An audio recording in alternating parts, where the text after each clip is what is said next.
wale wamesaliti jamii yetu, tukianza na Kasongo mwenyewe. Si alikuja hapa akatudanganya na Biblia? Tukamchagua. Si alisema ameokoka? Si ndio ilikuwa uongo? Sasa si alitusaliti? Si ametugeuka? Kwanza kitu moja mimi siwezi samehe huyu Kasongo. Labda nyinyi mumsamehe. Mambo mawili: kuua watoto ya Gen Z na kusema wale wamebaki wapigwe risasi mguu. Number 2, mimi nilikuwa nimemaliza pombe haramu katika Nyandarua.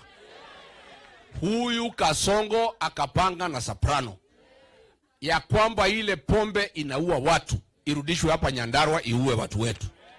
Wewe Kasongo, hiyo maneno ya kulete pombe kuua watu, kwanza kuna ingine inaitwa Kadhurigui. Si ndio? Si Kasongo ametuhangaisha? Si pombe nilikuwa nimemaliza? Mimi nilikuwa nimemaliza pombe, naye mke wangu Pastor Dorcas alikuwa ameweka rehabilitation hapo Kapteni. Wale ambao wamelemewa pastor anawatibu, na mimi nazuia wale bado kukunywa. Sasa Kasongo akatufukuza, akaambia Kindiki arudishe pombe, watoto wetu wanakufa.